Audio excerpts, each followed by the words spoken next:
Hello everyone and welcome to today's IEEE SSIT education webinar. My name is Katina Michael. I'm a Professor of Strategy, Innovation and Technology at the University of Sydney Business School, and I was also the chair of the IEEE 2089 Working Party. It gives me great pleasure to deliver this webinar with Tao Ha, Taren McGray and Ruth Lewis. But first up, a special thank you to the organisers, Kalyan Sen and Dr. Krish, and to the team at large behind the education section of the IEEE SSIT. It gives me great pleasure to also introduce Associate Professor Tao Ha of Arizona State University. Tao is the director of the Heart Lab and has a background in developmental psychology. We're also honored to have Dr. Taren McGray, a postdoctoral researcher from Arizona State University, also from the Heart Lab at ASU, and a behavioral and social health scientist. And last but not least, Ruth Lewis, Vice President of Standards, IEEE Society for the Social Implications of Technology, and also the chair of the SSIT Standards Committee. You'll learn more about our speakers as they present today, but just a note to also say that Ruth Lewis is a Director of Technology Foresight Consulting here in Australia, working internationally.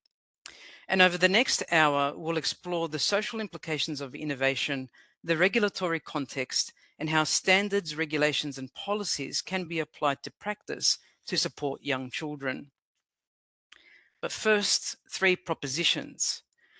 Let's say the diffusion of innovations produces social implications within communities. Let's also propose the social implications of innovation diffusion may either be beneficial or harmful to users and end users and usees in the community.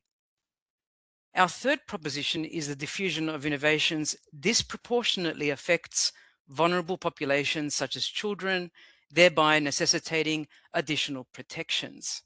And pretty much that's what our panel will be about today.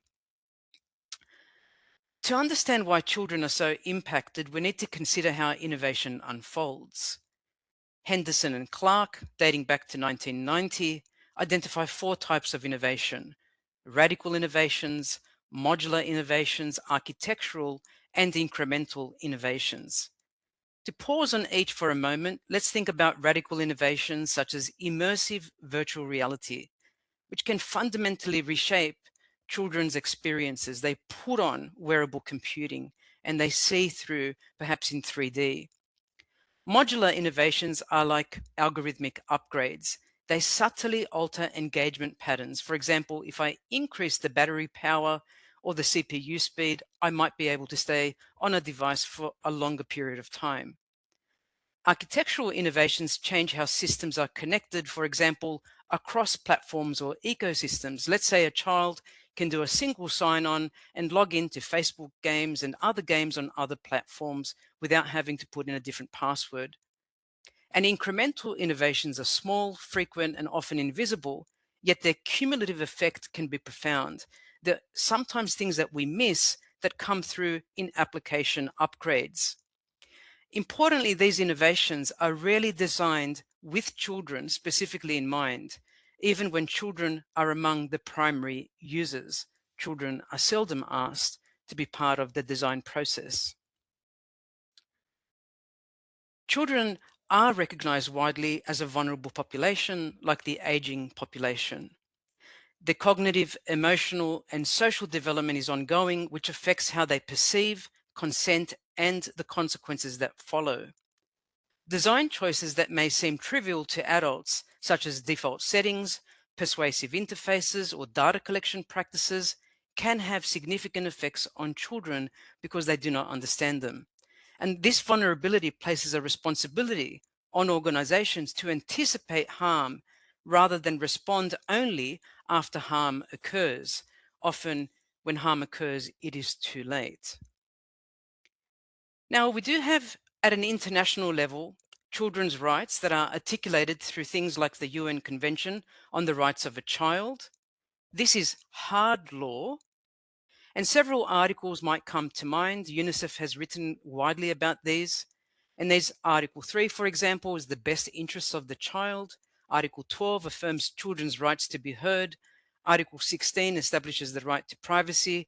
Article 17 promotes access to reliable and appropriate information to children. But general comments on the UN Convention on the Rights of the Child are not hard law. They're not enforceable. In fact, they're called soft law. Now, these rights apply equally in digital environments, even though the convention predates the modern internet. These things don't change. Child rights have always remained the same. They perhaps just look different when manifest in digital services. Furthermore, if we think about other soft law examples, we can think about the Universal Declaration of Human Rights. It's a declaration, not a convention. And so we call that soft law. But above and beyond soft law, such as declarations or general comments on conventions, we then have things like CRIA, child rights impact assessments as part of a design process, or perhaps a standard like the IEEE 2089. Other soft law examples include statements and principles, codes of conduct, codes of practice, recommendations and guidelines, policy declarations and communication standards and action plans. Now, these are not enforceable, I reiterate, but things that are enforceable are regulations and laws. And we have them predating the internet, but some of them have come afterwards. For example, Age Appropriate Design Code in the UK was released in 2020, the Digital Services Act in European Union in 2023. But if we go through this slide, we can see some things that do predate the internet, dating back even to 1972. Now, these are just some of the regulations and laws that may be incorporated into modern day practices. But as we can see, technology is fast moving. And because of this, soft law often fills the gaps left by slower legislative processes. It takes time to institute new laws, regulations, and policies. Unfortunately, companies can fail or fall short to abide by these laws and regulations, and in the context of hard law, often penalties ensue. Some of these penalties are $500 million, some of these may be between $20 and $40 million, but we can see this in the context of child rights. For further information, please feel free to download a paper I have written and many others that people have placed their work in the Technology and Society magazine and also in the Transactions on Technology and Society. The question remains, however, why some organizations reoffend, and we can see this in a panoply of cases. But what's really going on here? Despite the increasing regulation, we continue to see violations affecting children, including misuse of personal data, manipulative design, and exposure to harmful content. And this reflects what scholars call the pacing problem, inclusive of the scholar who coined this term, Gary Marchant at Arizona State University in the law school. This is when technological innovation advances faster than governance mechanisms can respond.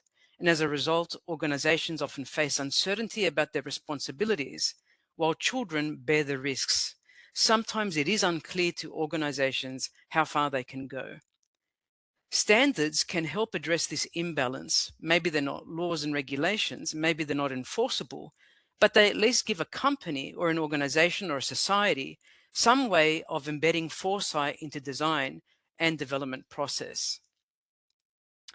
We can see here that some applications, here's a paper by a Spanish author, Marta Beltran, who was showcased in the September 2025 Transactions on Technology and Society, looking at classifying and identifying addictive patterns in digital products.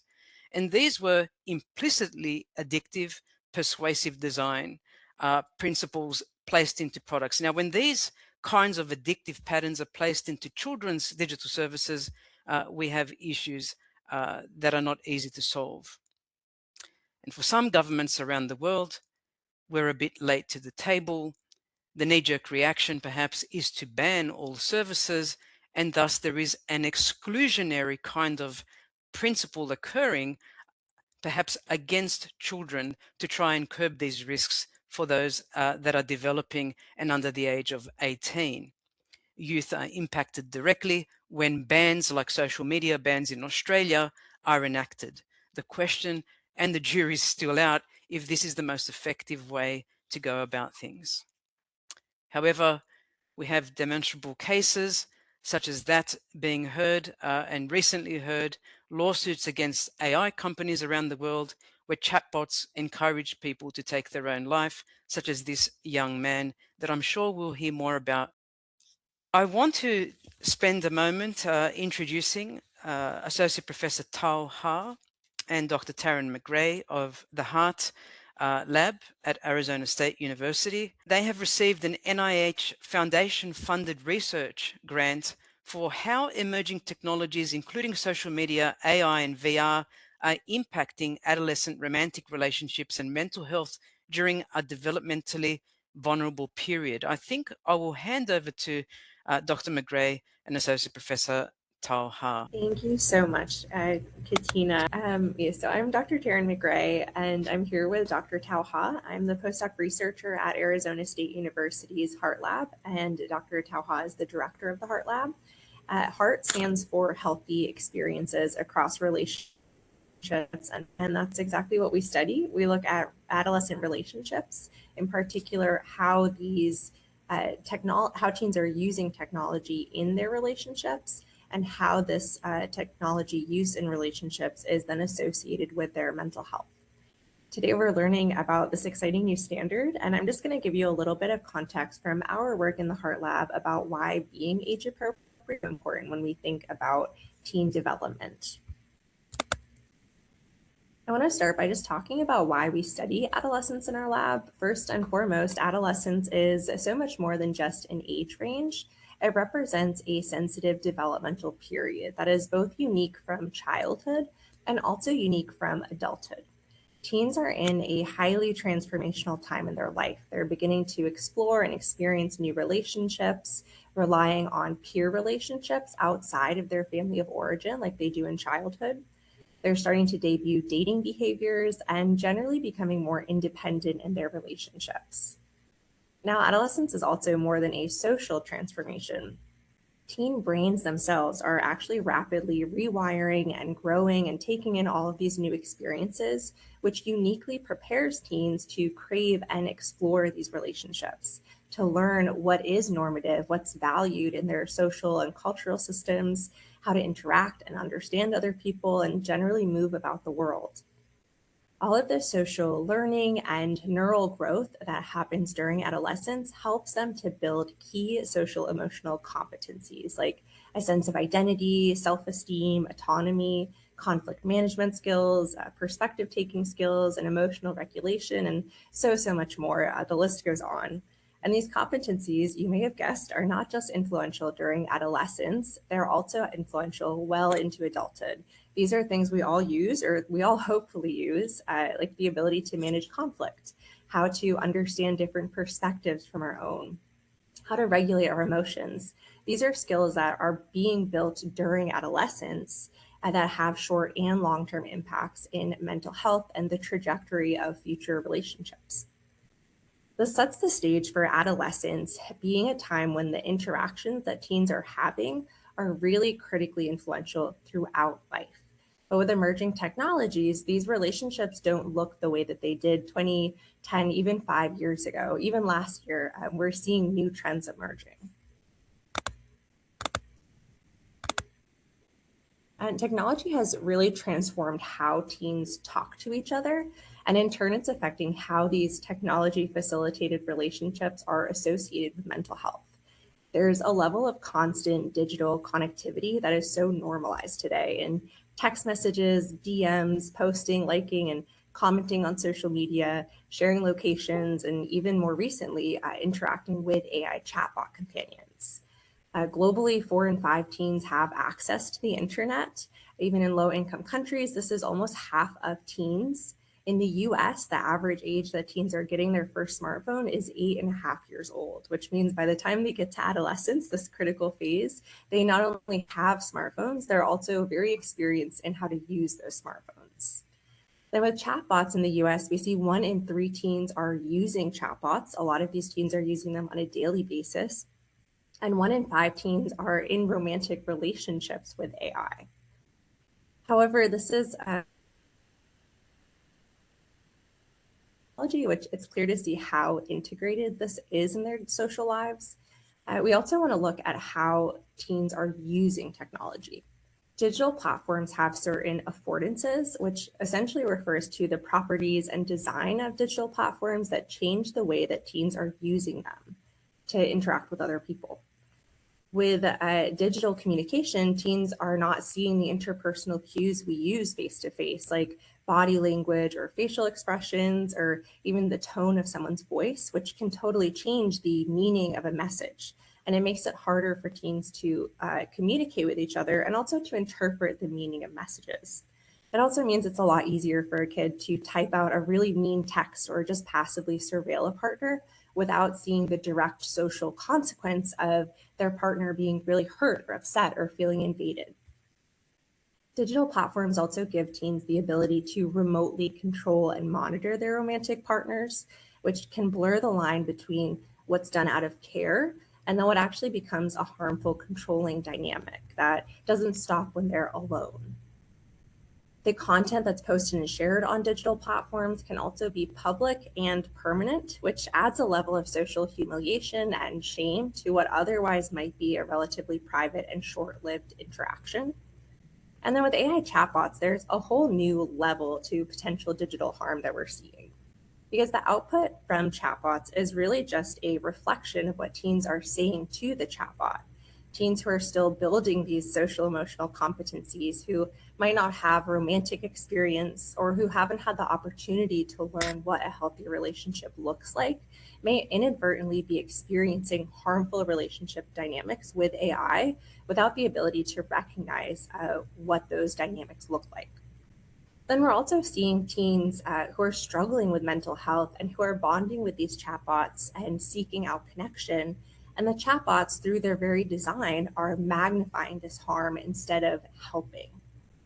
Collectively, we see that these digital affordances, through these digital affordances, teens are experiencing relationship violence in completely new ways. I also don't want to overlook, though, the fact that these digital affordances also mean that can help teens. It can increase social support, especially for teens who are really struggling with their mental health or who may struggle to build in-person relationships. They may seek connection with technology or through technology. So for better or worse, it's clear that adolescent social lives are embedded in these digital spaces. And right now, many of these digital spaces are not built for adolescents and also don't consider these unique, vulnerable, and transformational period and phase that adolescents are going through. Thank you so much for listening. We welcome any questions, comments, or connections via email. I've also included a few QR codes to learn more about who we are at the lab, our NIH-funded research project that's studying adolescents, and we're in active data collection publication on this topic that Tao and I co-authored. Thank you again.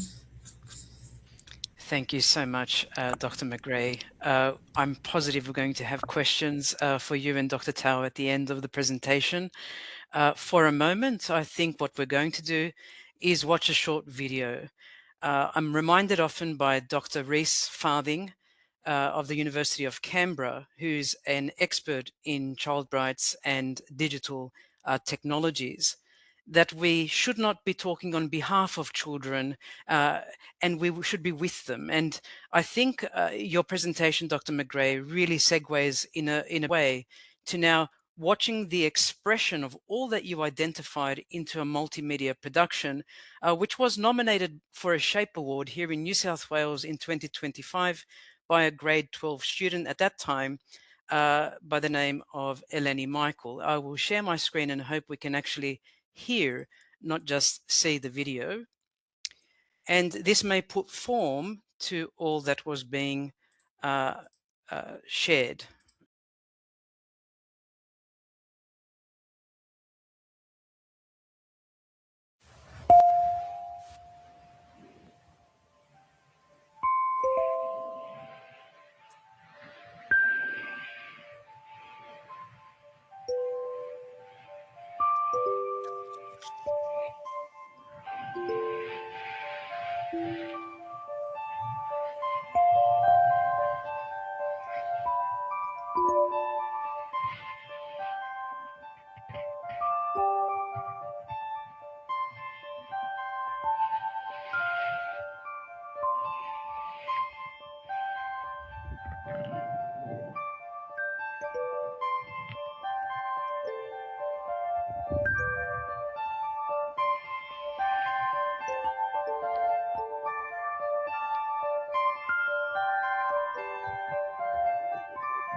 Death. Children exposed to online predators. Dangers we can't always see or control. Isolation. Antisocialness in a world that's more hyper-connected than ever. Face-to-face conversations disappearing. We are glued to the screens but detached from each other. Silence between people, once full of words. It's too hard to disconnect. The struggle to unplug, even for a moment. Notifications never stop. Rest has been replaced by endless scrolling. Inactivity. Stagnation. Moving less, doing less, still body, still mind, cyberbullying, cruelty typed and sent with no face behind it, harassment that follows people home. Nature is ignored, forgotten. Children aren't playing outside like they used to. Imagination is traded for screens, apps, and algorithms. And time being lost, slipping away, unnoticed, wasted. Before we even realize it, hours, days, months, and years of our life are stolen. However, this theft we permit. A few saw the other side. Is it a double-edged sword? Crutches for the limited mind, enabling, assisting, including, fulfillment of desire. It awakens some even as it numbs others. We see the world beyond our own eyes. Yes, addictive, but also convenient. It saves time, makes life easier, connection even in distance. It speaks fast when words must travel. A message that can save a life, share a feeling, or spark a movement. And sometimes, if you look closely, there is truth. There's beauty, raw, unfiltered stories, real people being seen and heard. We are not alone in our struggles. The spiritual made shareable, a thought once locked inside, now seen. What we think and feel can now be shared instantly, across space, across time. And then, surprise. The tragic death of 14-year-old Suel Setzer shocked and unsettled the world. His mother, Megan Garcia, revealed that he became intensely attached to a chatbot and character AI. He had developed a deep emotional bond with one of these AI personas. According to Garcia, the chatbot told him he would be reunited in another life. His mother believes that message played a devastating role in pushing him over the edge, arguing that they failed to place proper safeguards around an AI system being used by a vulnerable teenager. What responsibility do tech companies have when their creations affect real lives? This case forces us to confront a painful reality. As artificial intelligence becomes more lifelike, what happens when individuals, especially children, are betrayed when the machines they trust don't understand the human cost? Can we no longer tell where the code ends and real emotion begins?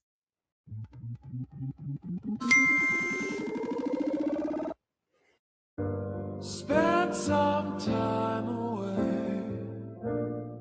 getting ready for the day you're born again.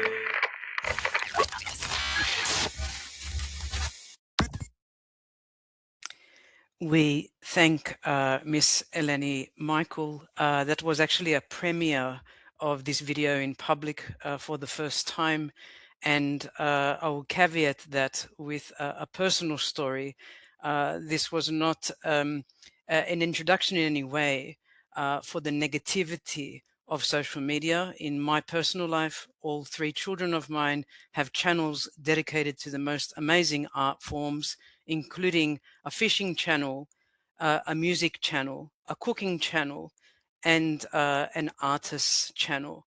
And I don't want to in any way demonize these amazing technologies for the joy that they bring children. That is really the essence of the next stage of this presentation, where we do go into a bit of an overview on the IEEE standard for age-appropriate digital services framework based on 5 rights principles for children. This standard took 2 years to build, incorporating 30 people on a weekly basis, and towards the end, I would say almost daily basis. You might identify the main partner here was the third sector organization, the 5 Rights Company in the UK.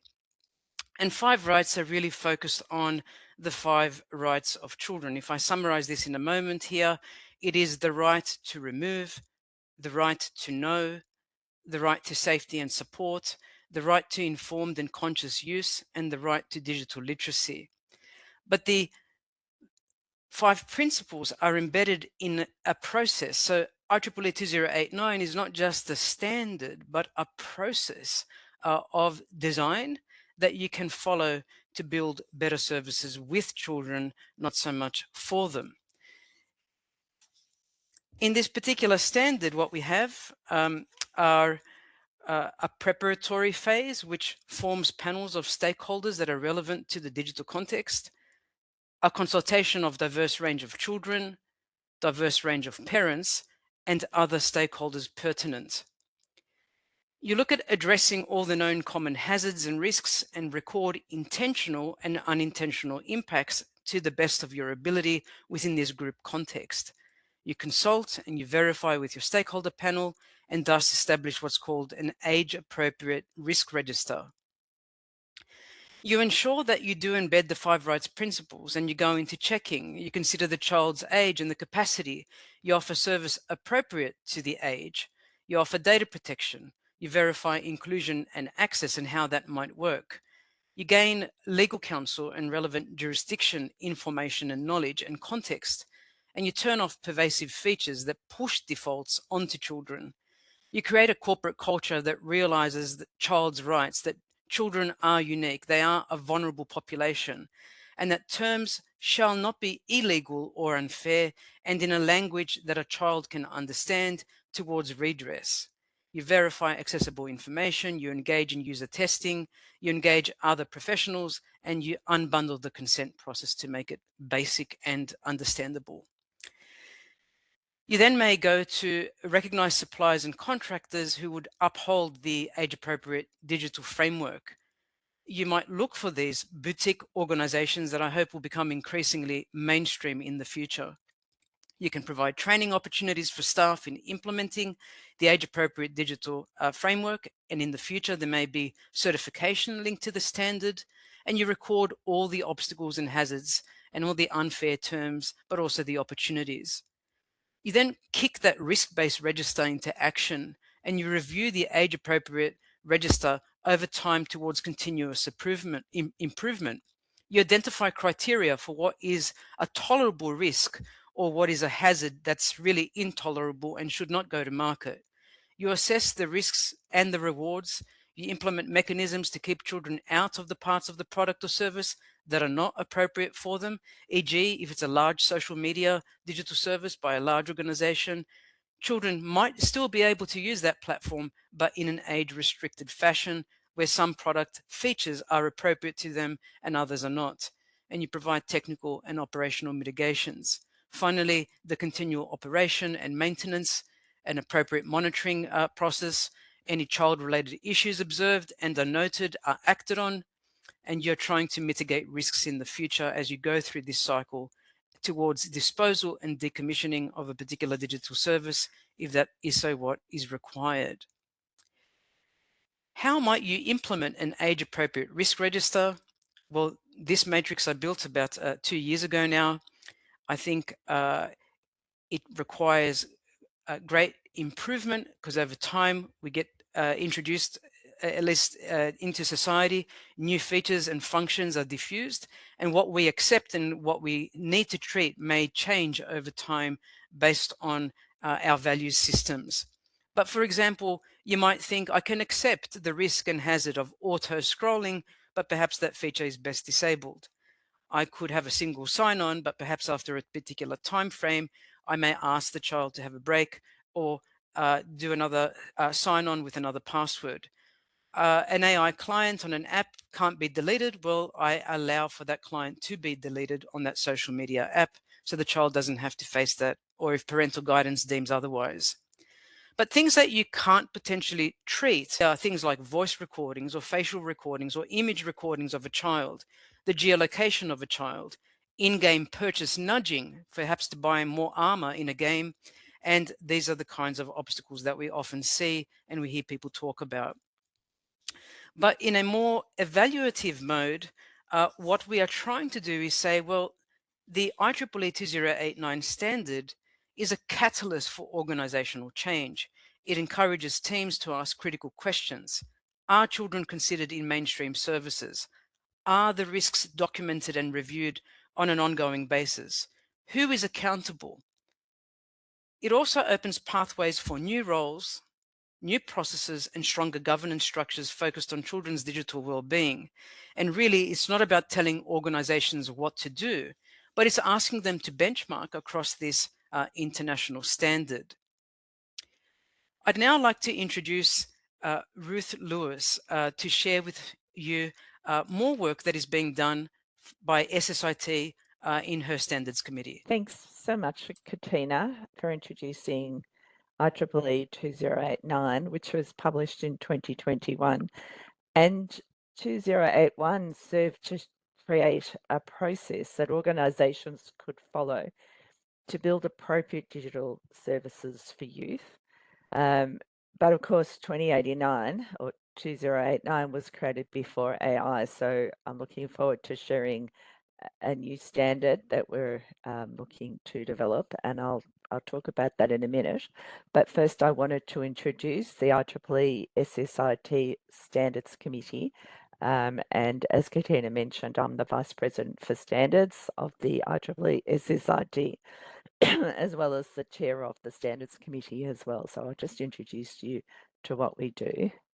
So our purpose is to create ethical, responsible, and provable socio-technical standards that prioritise human and ecological flourishing.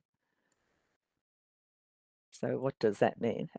And what are we? So we were actually founded in 2017, 2017 to 18, and that was following on from two really important initiatives, both the IEEE Ethically Aligned Design Industry Connections Program, which examined all aspects of artificial intelligence or autonomous intelligence systems, as they're also known, and also a more recent industry connections program from IEEE called Planet Positive 2030, which of course continues strongly.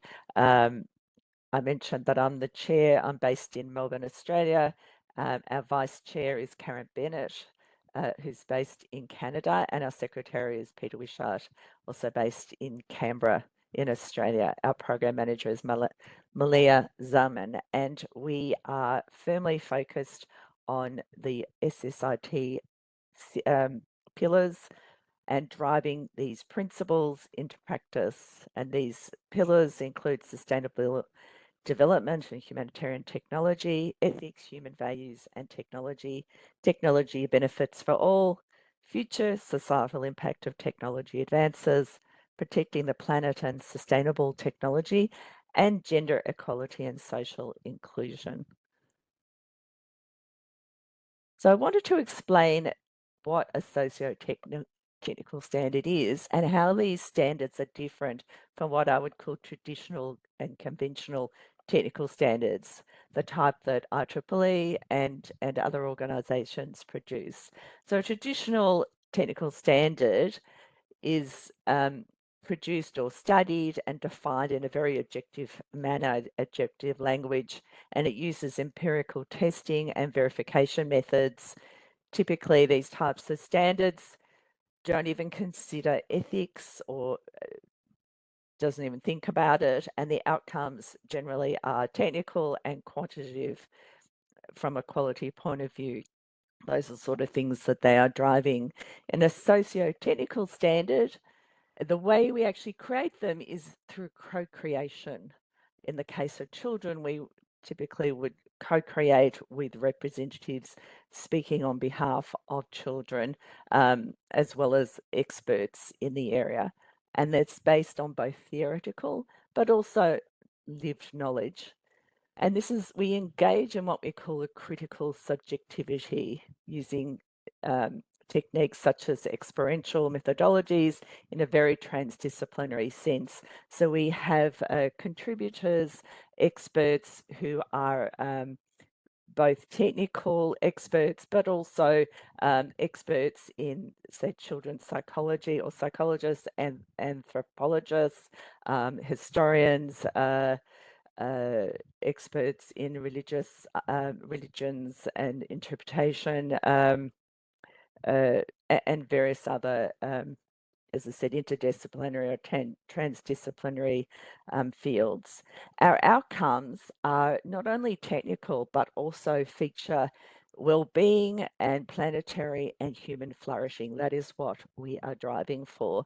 And this type of standard development demands an active engagement in the process of co-creation of this standard. These are holistic standards that recognise, define and address the ethical and ecological sustainable aspect of design for engineering as well as deployment. And we hold the engineer accountable for this. And we measure more than just the avoidance of risk, but actual measurable and expected wellbeing outcomes that will benefit both society and the planet. So that's what we mean by holistic socio-technical standards. So I just wanted to verge a little bit and talk about, and Katina did talk about standards being soft law, and also she talked about law and regulations. I like to refer to this little pyramid here, which sort of explains the relationship between policy, law, regulations, and standards.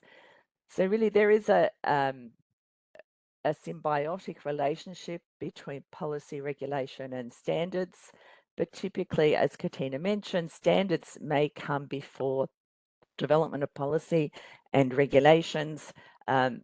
Typically, regulations, the law will trail, particularly in the area of emerging technologies, simply because it just takes so much time, and sometimes they're less anticipatory, but perhaps more reactive to harms that they see perhaps in society.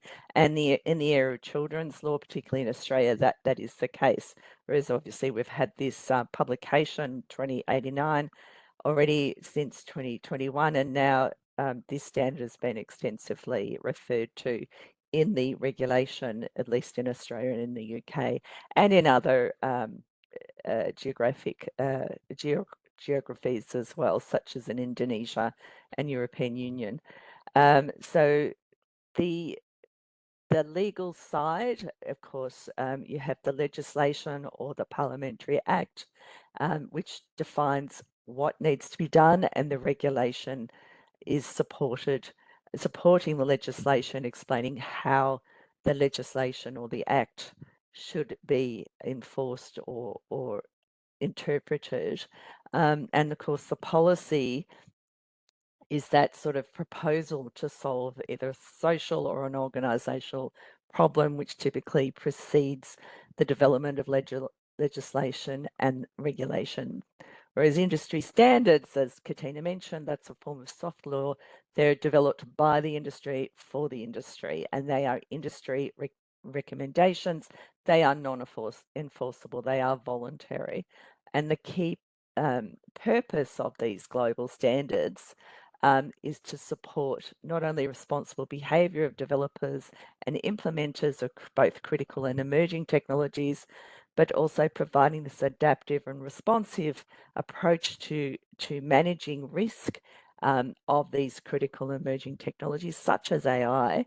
And it promotes consumer trust, but also overcomes this market uncertainty and enables trade, because while you have developers claiming compliance with a particular global standard, they're able to trade internationally, and their markets will understand what it is that is being implemented, what is being offered from a product point of view, and therefore overcomes that uncertainty, thus supporting both local and international development and supply of technology products and services. So that's why standards are very, very, very popular.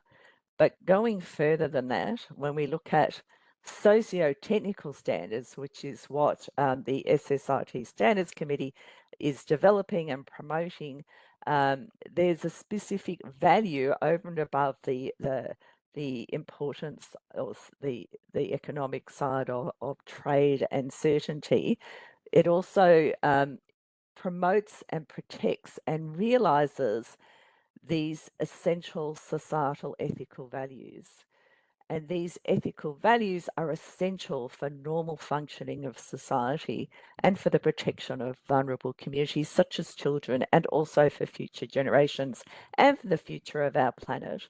And these societal ethical values are positive things that we don't necessarily think about until they are in violation, until we don't have them anymore. And when we're considering things like online spaces where vulnerable communities such as children are participating in, I think the video that Katina has shared with us shows that some of these ethical values were often not thought about, and yet how powerful products and services are when they do actually when they are designed including these essential societal ethical values, such as human rights, such as human autonomy and moral agency and privacy and integrity, as well as accountability of the developer, the deployer, the organization that puts these into place, care and planetary sustainability, and all of those important ethical values. So what these socio-technical standards essentially do is define what good practice looks like for these emerging technologies such as AI, but also for data and information use. And this is targeted not only for developers, but also implementers and deployers of these critical and emerging technologies. And this, as I've mentioned, does inform policy, it informs legislation, as well as regulations, regulators who implement the regulations, and therefore drives holistic opportunities as well as the outcomes I've mentioned, such as societal well-being and planetary flourishing. And therefore it assists governments and organisations, and I think also in particularly non-government organisations and not-for-profits, since they are very much focused on their stakeholders and their beneficiaries. It helps them to identify these stakeholders and beneficiaries, and also to realise these holistic as well as the financial benefits to their stakeholders. So, and just coming back to our standards, and our standards working groups are working for ethical and sustainable development and use of emerging technology applications of AI and data. So we have actually released most recently 4 standards in this space. I'm going to skip very quickly over these, and this is what our current portfolio for the working group looks like. Some 22 standards. The ones that are featured in green are about a third are looking at planetary sustainability, and the others are more focused on emerging technology, although there is obviously a crossover. But I do want to talk very quickly about a very exciting development that I mentioned earlier. This is the latest in this particular portfolio of 2089, which is a new project that's about to kick off, 2089.4, which is the standard for artificial intelligence systems impacting children. And I'm actually absolutely thrilled to share with you that this has actually been initiated by the Five Rights Foundation.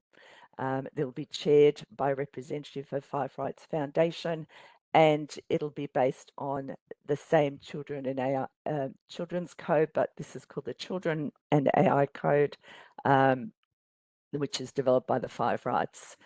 And this will cover developing and defining an age-appropriate design for the full life cycle process for the design, development, and deployment of AI systems that may affect children. And it will specify what good policy and industry practice looks like to protect children's rights, needs, and views. And of course, then mitigating harms such as invasive profiling or AI-generated child abuse images. And in that spirit, this, of course, puts into practice IEEE's most important motto to advance technology for humanity. And on that note, I thank you very much. I'll turn the screen back over to Katina. Thank you for the opportunity to present. Thank you so much, Ruth. The work that you and the committee are doing with many committees is phenomenal. The effort required to bring up a single standard, let alone oversee so many standards and so many working parties, is something that I've always been in awe of. And you know that more attention needs to be made about these standards, especially the last one, which I'm so happy to hear about coming into fruition. Of course, Baroness Beban-Kidron there at Five Rights, championing that with so many international connections. Ruth, thank you. While people are putting their questions into the chat, and if we can't answer them in the next 10 minutes, we will get back to you. But I do want to go back for a moment to Professor Tao and Dr. McGray. I think we will start with you, Professor Tao. From a developmental perspective, what's missing? Yes. So first of all, I love the space that we're talking about. Like, we do such nitty-gritty research. You know, we study couples, and they share their lives with us. We follow them for a year, and then to think about how it can impact standards and you know, how we can improve teens' lives is very exciting.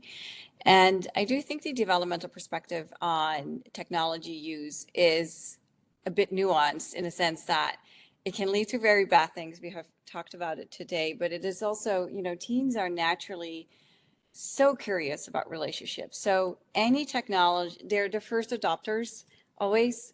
Any technology that is going to hit is going to be successful, has to take off with teens.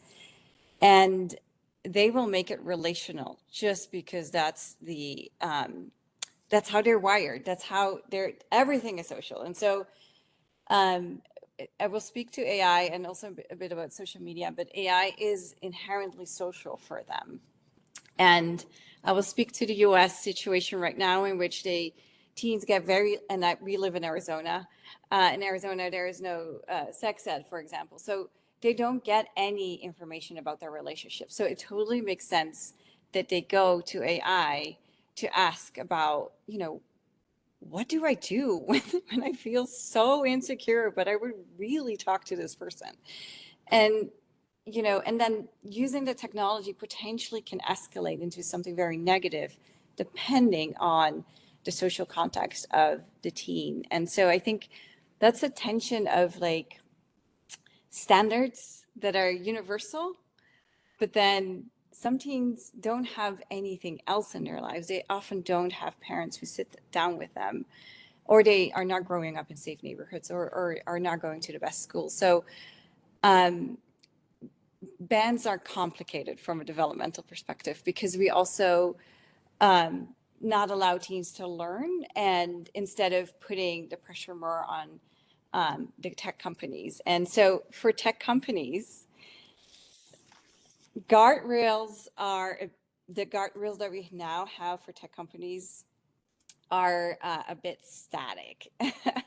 And I think we can do much better in creating frameworks that allows for both learning, but also has cutoffs of like, this is when the signal becomes too dangerous and we need to go back to the zone where it's safe, and to actually have a theoretical framework for that, and then also technology and basically computer science algorithms that is able to hold the nuance of adolescence development. Sorry, that was a long answer, but No. I actually would like you to elaborate further in terms of what is a proposed approach in your eyes beyond the standards and framework. What are you seeing in your research with Dr. McGray and the whole lab? yes. So, for example, I also have a lot of graduate students in my lab, and they are leading our youth advisory board. And these teens we meet with them every 2 weeks, and they tell us what they want. And they do want more information, and they do see the dangers of AI. So they're both, I think it's right to call them a vulnerable population, but then also they know much more than actually we do. And so I love the point that was made earlier about co-creation. And so they do love TikTok, AI, and all of those things, and they know the dangers. They would just like to have a little bit more guidance in it. And so I think that's been really revealing to us. And then, yeah, I think considering adolescents as a heterogeneous group with different strengths and different risk. And so I think that would be helpful too. Thank you, Professor Tao. Thank you so much. We do have 2 questions. I'm going to answer them very quickly in the chat box before going back to Dr. McGray. One is a certification coming? I can confirm likely, hopefully in 2026. SA standards, Standards Association of IEEE standards are active for 10 years. We're at that midpoint. When will the revision take place? Possibly in a few years, without quoting me, please, but focus more on the standard that Ruth identified in .4, which is the AI related to children. But back to Dr. McGray, perhaps, if there are any other questions, please do place them in the chat and we'll get back to you offline at least. But Dr. McGray, anything to elaborate on Professor Tao or your own specific research that you're looking at right now in Heart Lab? Sure. A couple of points I'd just love to add on to what Professor Haas said. But I think with co-creation, I mean, it's something we really prioritize in our lab and something that's so important with adolescents, but also amongst researchers, developers, people in policy. I think that co-creation together is so important as well, because we're all coming from such different angles. There's a lot that we don't know about technology development, but we have that developmental perspective. So I think that's so important. And having meetings like this where we can come together and share perspectives and kind of all understand that we're trying to get to the same end goal of safe technology use. And we all have parts that we can add to that puzzle. I'd also just add, thinking about technology facilitated relationships versus the in-person relationships that we see with teens. I think it's really important to trust adolescents, first of all, and understand that they're coming from this place that they're just trying to learn about the world and their relationship. So they might not be trying to harm or trying to have these negative and abusive dynamics, but when we're putting tools in their hands that don't have these safeguards, that just lower the barrier of effort that they need to perpetrate harm, it's giving them a tool that's making this so much easier.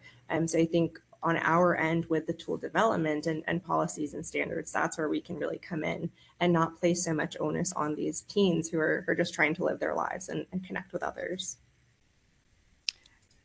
I think, Dr. McGray, that's a beautiful place to finish up off on. If you would like to email any of us, please do just send us a direct message. Professor Tao is taoha@asu.edu. Taren McGray is taren.mcgray@asu.edu. And Ruth Lewis is ruthlewis@ieee.org. And for myself, katina.michael@sydney.edu.au.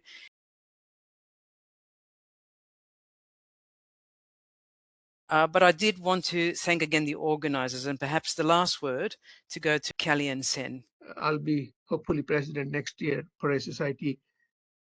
We started this webinar as a part of education committee last September, and we successfully completed now 5 of them. It is going to be monthly, but we got overwhelming response from call for speakers. So we have more speakers than we can accommodate in this monthly. So we are thinking of making bi-weekly, so that we can accommodate more speakers. So thank you for joining. And if you want to be part of this exciting committee that we have, webinar subcommittee of the education committee, please write to us, anyone, either me, send kk@ieee.org, or Dr. Chris at ieee.org, and we will contact you and have this webinar a successful event. Thank you. Thank you, Dr. Tao. I just wanted to wish everyone a happy new year. Thank you, Dr. Krish. Thank you for those words, Kalyan, and thank you for your participation to all our participants and our speakers. Have a lovely, lovely weekend. Thank you. Thank you, Katina. Bye-bye.